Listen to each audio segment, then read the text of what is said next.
Order निकाला गया जिसमें सबसे ज़्यादा प्रभावित बाड़मेर जैसलमेर जैसे क्षेत्र हो रहे हैं, क्योंकि इस रेगिस्तानी इलाके में 2011 में एक संशोधन करके नरेगा के अंदर टाँके खोदने की योजना को समाहित किया गया था। अब उसको अगले आदेशों तक रोक दिया गया है।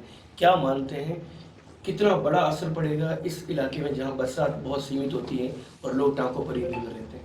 देखिए, ये दीपावली के दिन लोगों की जो बीजेपी के प्रति लोग ज़्यादा उत्साहित हो रहे थे, उनको दीपावली के ऊपर एक तोहफा दिया है और मतलब उनके साथ में एक तुष्टिकरण की भावना के साथ व्यवहार किया है। टाँका जो लोगों के यहाँ के जीवन के लिए बहुत ही ज़्यादा उपयोगी था और जीवन रेखा साबित हो रहा था। और जब हम खुद पता है हमें कि पानी की क्या दिक्कत थी। जब हम स्कूल जाते थे तब पानी के लिए स्कूल जाने से पहले पानी का एक घड़ा घर लाके और फिर स्कूल जाना पड़ता था, और घर से कम 5-5 से 8-8 10-10 किलोमीटर दूर से सर के ऊपर मटका उखड़ के लोग लाते थे। और इन्हीं टाँकों की वजह से आज जो पानी की समस्या का थोड़ा बहुत समाधान, और टाँकों को इस तरीके से बंद करना बहुत ही दुर्भाग्यपूर्ण है। और राजस्थान सरकार ने जो ये निर्णय लिया है वो बिल्कुल जन विरोधी है। और एक तरफ वो मरुस्थलीय क्षेत्र को हरा भरा करने की बात कर रहे हैं और दूसरी तरफ इस तरीके के कड़े डिसीजन लेकर इस क्षेत्र को पीछे धकेलने का काम कर रहे हैं। और इन टाँकों की वजह से ही आज जो पहले अकाल रात के तहत जो गर्मियों के दिनों के अंदर बहुत पानी की मारामारी रहती थी, ट्रेनों के अंदर पानी मंगाना पड़ता था बाहर से। और यहाँ नरेगा स्कीम के अंदर पिछले जब से ये टाँके शुरू हुए उससे आज तक करीब 2.5-3 लाख टाँके हुए हैं और उसमें लाखों लीटर कैपेसिटी स्टोरेज की है। एक टाँका कम से कम सरकार की गाइडलाइन के अनुसार तो 25 से 30 हज़ार लीटर का होता है, लेकिन लोग अपनी आवश्यकता के अनुसार उसको डबल कैपेसिटी का बनाते हैं, खुद के पैसे उस टाँके के अंदर लगा कर बनाते हैं। 50-60 हज़ार लीटर एक टाँके के अंदर पानी का स्टोरेज होता है। इस तरीके से इन टाँकों से पानी के पीने की समस्या का काफ़ी हद तक समाधान हुआ। पशु पक्षियों को, मवेशियों को पीने का पानी मिला। और जो ये सरकार का तुगलकी फरमान है, जो बिना सोचे समझे ऑफिस के अंदर बैठे अफसरों ने इस योजना का ये आदेश निकाला है, ये बहुत ही गलत है। और आने वाले समय में बीजेपी सरकार को इसका खामियाजा भुगतना पड़ेगा। और हमारा प्रयास है कि हम सरकार से मांग कर रहे हैं कि इस जन विरोधी निर्णय को तुरंत प्रभाव से वापस ले और नरेगा जो लोगों के जीवन यापन के लिए एक मुख्य कारगर सिद्ध हुई इस योजना के तहत। इस योजना का मेन उद्देश्य यही था कि ग्रामीण क्षेत्र के अंदर बेरोजगार लोगों को रोजगार प्रोवाइड करवाना, और इसके योजना के तहत लोगों को बहुत सारे फायदे हुए। और नरेगा की वजह से ही आज ग्रामीण क्षेत्रों के अंदर दूर दराज ढाणिया में रहने वाले लोगों को ग्रेवल सड़क के माध्यम से रास्ते भी उपलब्ध हुए और टाँकों के माध्यम से पानी पीने के लिए मिला। एक तरफ तो इजराइल टेक्नोलॉजी की ये बात करते हैं, कम पानी के अंदर खेती की भी बात करते हैं, लेकिन अब पानी पीने के लिए पर्याप्त मात्रा में नहीं होगा तब खेती की किसको सूझेगी। अगर खेती के लिए भी इनको कोई नरेगा के अंदर योजना के अंदर लाना है तो नर्मदा जैसी योजना है, इंदिरा गांधी कैनाल योजना है, जो बारिश के समय बाढ़ का सामना करना पड़ता है लोगों को, तो उस कैनाल के इर्द गिर्द एरियो के अंदर बड़े डैम बनाकर पानी स्टोरेज करना चाहिए और लोगों को खेती के लिए पानी प्रोवाइड करवाना चाहिए। लेकिन बेतुकी बातें करके और जनता को एक दिक्कत देने वाला काम इन्होंने जो किया है वो आने वाले समय में कभी जनता इनको माफ़ नहीं करेगी। सांसद महोदय, उसमें एक जो रोक लगाने के पीछे एक जो लिखा है उसमें कि भाई ये जो मान नरेगा के जो नियमों के अंदर सेट नहीं बैठता, कि उसमें किसी का कार्य नहीं होता, इस तरीके की नहीं, सेट बैठने वाली बात नहीं है, इनकी मंशा नहीं है। क्योंकि सबसे ज़्यादा आवश्यकता टाँकों की अपने पूरे राजस्थान में बाड़मेर जैसलमेर इस मरुस्थलीय थार के इलाके में थी और लोग कर भी रहे हैं। दूसरे इलाकों में टाँकों की आवश्यकता नहीं थी क्योंकि वहाँ प्रचुर मात्रा में पानी है पीने के लिए और लोग गांव के अंदर रहते हैं, तो किसी न किसी माध्यम से उनको पीने का पानी है। सबसे ज़्यादा मुश्किल और दिक्कत पानी की थी वो बाड़मेर जैसलमेर और बालोतरा ज़िले के अंदर थी। और एक तरफ पूरे राजस्थान का बजट और एक तरफ बाड़मेर जैसलमेर के नरेगा का व्यय। नरेगा असली रूप से नरेगा का फ़ायदा इस मरुस्थल क्षेत्र के लोगों को हुआ क्योंकि इनको ज़्यादा आवश्यकता थी, इनको अभावों से गुजरना पड़ा। यहाँ मारवाड़ के क्षेत्र में घी से ज़्यादा पानी की वैल्यू होती थी और घी गिर जाता था उसकी लोग परवाह नहीं करते थे, लेकिन पानी अगर एक घड़ा भी गिर गया या एक लोटा भी गिर जाता था उसके लिए बहुत बड़ी चिंता होती थी। तो इस वजह से पानी की अहमियत यहाँ के लोगों ने समझी और टाँकों के माध्यम से जो पानी स्टोरेज आज लाखों लीटर स्टोरेज बाड़मेर के अंदर है और गर्मियों के सीजन के अंदर लोगों को कम दिक्कत का सामना करना पड़ रहा है। तो सरकार की मंशा ठीक नहीं थी। वहाँ ऑफिस में बैठे लोग ये देखते थे कि बाड़मेर के अंदर ज़्यादा पैसे खर्च हो रहे हैं, इसका मतलब वहाँ सारा घोटाला हो रहा है। जांच पे जांच आती, महीने के अंदर एक एक ग्राम पंचायत में 2-2 बार जांच आती, साल के अंदर 10-10, 15-15 बार जांच आती। लेकिन यहाँ धरातल पे जांच करने के लिए आते हैं तो काम धरातल पे पूरा A to Z मिलता है, अप टू डेट। जो टाँके का माप दे रखा उससे बेसिक ज़्यादा ही मिलता है, कम नहीं मिलता है। जो अगोर का माप हो, टाँके का हो, उसकी बाड़बंदी का माप हो, मेड़बंदी का हो, सारे काम जो पैमाने होते हैं उससे ज़्यादा मिलता है। तो कोई कमियां थी नहीं। तो आखिर में इन्होंने यही सोचा कि इस योजना को ही बंद करें। तो ये तुष्टीकरण की भावना से और बाड़मेर जैसलमेर के लोगों को तकलीफ देने वाला फैसला है और सरकार को किसी भी सूरत में इस फैसले को तुरंत प्रभाव से वापस लेना चाहिए। अगर वापस नहीं लेती है तो जनता तैयार बैठी है, इनको बिल्कुल समय आने पर सरकार को सबक सिखाएंगे। बाड़मेर का बहुत सारा पैसा भी बकाया पड़ा है, वो आ नहीं रहा है। जो मनरेगा का जो पैसा है, जो बाड़मेर सबसे ज़्यादा टॉप पे चल रहा है, जो बकाया पैसा है। देखिए, कांग्रेस गवर्नमेंट ने जो महत्वाकांक्षी योजना की शुरुआत की ग्रामीण क्षेत्र नरेगा का मकसद यही था कि ग्रामीण क्षेत्र के अंदर लोगों को रोजगार प्रोवाइड करवाना। और अभी जब बीजेपी सरकार पिछले 11 साल से सत्ता के अंदर है, उनका मकसद है कि किसी न किसी तरीके से अघोषित बंद करने का जो इन्होंने निर्णय ले लिया है कि कागजों में, भाषणों में वो कहते हैं कि हम नरेगा को बंद नहीं करेंगे, चालू रखेंगे।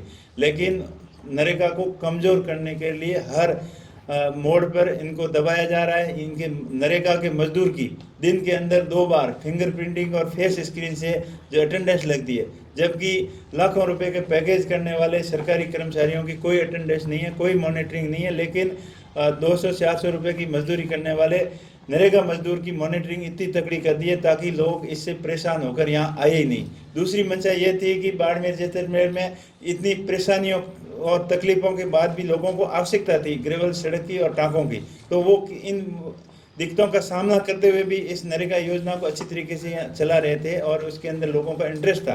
तब सरकार को ये लगा कि ये इंटरेस्ट को ख़त्म करने के लिए, योजना को ख़त्म करने के मकसद से ऐसे तुगलकी फरमान निकाले हैं जो बिल्कुल जन विरोधी है और जनता को कतई एक्सेप्टेबल नहीं है। उम्मीद राम जी, आपने पता प्रयास किया संबंधित विभाग या उसके संबंधित जिम्मेदार अधिकारी उनसे कि भाई आपने क्या सर्वे करके या किस एनालिसिस के आधार पे इसे बंद किया है, क्या कारण रहा है? अभी तक अफसरों को भी पता नहीं है इधर लोकल लेवल पे। तो और कल तो दीपावली के दिन ही आदेश आया था, अभी बात नहीं हो पाई। मैं इसके ऊपर पर CS से सेक्रेटरी से भी बात करूंगा, नरेगा से के उच्च अधिकारियों से भी बात करेंगे, मंत्री से भी बात करने का प्रयास करेंगे और ज्ञापन भी देंगे। और लोगों के अंदर भी भारी रोष है। जब से ये मैसेज आया, सरकार का सर्कुलेशन आया, उसके बाद में हर कोई बाड़मेर का जनता, हर किसी के मुंह पे ये सवाल है कि नरेगा जैसे इस महत्वपूर्ण योजना के अंदर टाँकों को बंद क्यों किया।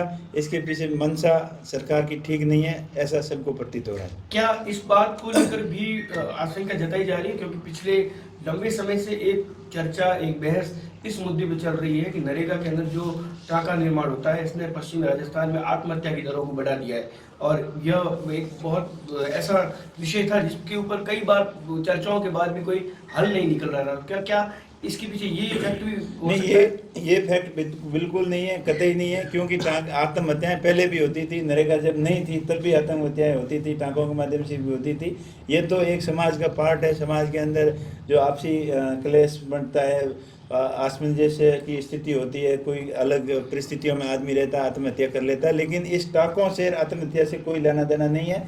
ये तो सरकार की मंशा ठीक नहीं थी। नरेगा स्कीम है जो राजस्थान के, यहाँ बाड़मेर के लोगों के लिए अति आवश्यक है, लोगों को फायदे वाली थी, और जानबूझ के सरकार ने इस योजना को बंद करके लोगों को नुकसान पहुंचाने का काम कर रही है। राज्य सरकार इस आदेश को, चूंकि आपका विरोध है, आप कह रहे हैं इतनी बड़े इलाके के आप प्रतिनिधि हैं लाखों लोगों के, तो आप क्या ये प्रत्यारित आदेश हो, इसके आदेश के ऊपर वापस टाँकों का निर्माण जो है वापस शुरू हो इस इलाके में, इसको लेकर आंदोलन की मूड में हो? बिल्कुल, टाँकों का पुनर्निर्माण वापस, ये आदेश वापस करे और टाँकों का निर्माण के का जो सैंक्शन के लिए फाइलें आ रखी है CO के पास में, वो फाइलें तुरंत पास हो और ग्रेवल सड़कें और टाँके जो इम्पोर्टेंट है मेरे मनरेगा के अंदर, जो पैसे का दुरुपयोग नहीं हो रहा है, बिल्कुल पैसे का 100% सदुपयोग अब अगर हुआ है नरेगा में तो सिर्फ और सिर्फ ग्रेवल सड़क और टाँके के अंदर हुआ है। अन्य योजनाएं जैसे मेड़बंदी की हो गई, वो भी थोड़ी बहुत फायदेमंद है, लेकिन जो कच्चे काम करवा रहे हैं, नाड़ी खुदवा रहे हैं, वो बिल्कुल पैसे का दुरुपयोग हो रहा है, उसका कहीं भी फायदा नहीं है।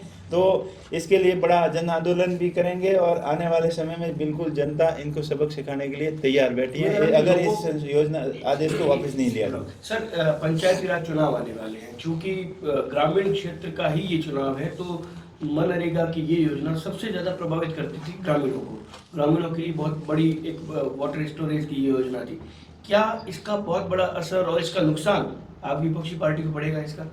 नहीं, बिल्कुल अभी बीजेपी को बहुत बड़ा खामियाजा भुगतना पड़ेगा इस आदेश को तुरंत वापस नहीं लिया तो। और दूसरी बात, आप चुनाव की बात करें, अभी सरकार की मंशा ही नहीं है चुनाव कराने के लिए, जो तो खाली चुनाव को टालने के अंदर लगे हुए हैं। स्थानीय नगर निकाय के चुनाव हो चाहे पंचायती राज के चुनाव हो, और चुनाव का काफ़ी टाइम से पेंडिंग चल रहे हैं, लेकिन सरकार की मंशा ही नहीं है चुनाव कराने की। और जब भी चुनाव होंगे और जनता इनको बिल्कुल सबक सिखाने के लिए तैयार बैठी है। ये एलिगेशन लगता है कि एक टांके के ऊपर 4-4, 5-5 टांकों का पेमेंट उठाया जाता है। ये इस तरीके की और घोटाले बहुत इस टांका सरपंचों के ऊपर इसके लेकर बहुत गंभीर आरोप लगते हैं। मैं कह रहा हूँ बिल्कुल लोगों को टांके की नियत आवश्यकता है, और कहीं भी अब एक आध % की तो कह नहीं सकते। जहाँ भी काम बड़े बड़े प्रोजेक्ट होते हैं, बड़े ब्रिज गिर रहे हैं, बड़े घोटाले हो रहे हैं, उनके सामने तो ये कुछ है ही नहीं। लेकिन फिर भी टांकों का निर्माण 100% हो रहा है, एक आध % की कोई किंतु परंतु नहीं है, और लोगों की बिल्कुल आवश्यकता है, और सरकार की मंशा खराब है। और ये इस महत्वाकांक्षी योजना का सबसे ज़्यादा फायदा किसान वर्ग को मिल रहा है, गांव ढाणी के अंदर बैठे लोगों को मिल रहा है, तो वो सरकार को पसंद नहीं है। इसलिए इस महत्वाकांक्षी योजना को बंद करने के लिए ये तुगलकी फरमान निकला है।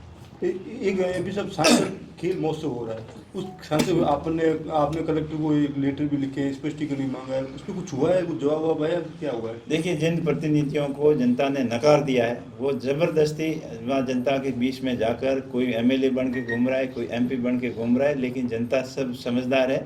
आने वाले समय में इन सभी चीज़ों का इनका जवाब जनता बिल्कुल बखूबी देगी। कलेक्टरों ने आपको पूर्व सांसद ने आपके ऊपर आरोप लगाया कि आप खेल विरोधी, इस वजह से ये आपत्ति कर रहे हैं। हम खेल विरोधी थोड़ी, खेल विरोधी होते तो हम भी खुद ही खेल टूर्नामेंट कराते हैं। आज भी ये खेल प्रतियोगिता में सुबह सुबह शुभारंभ करवा के आए हैं, लेकिन ये लोकतंत्र के विरोधी हैं। हम खेल विरोधी नहीं है, ये लोकतंत्र के विरोधी है, जो जनता के द्वारा चुने हुए प्रतिनिधियों के नाम के ऊपर ये खेल कूद प्रतियोगिता करा के जनता को ये साबित करना चाह रहे हैं कि असली प्रतिनिधि तो हम हैं, आपने जिता दिया उससे कोई फर्क नहीं पड़ता। लेकिन जो हम करते हैं वैसी होती है। इनकी जो एकदम हिटलरशाही नीति है जो बीजेपी सरकार की है, और उनका नेताओं के ऊपर बीजेपी का कोई कंट्रोल नहीं है।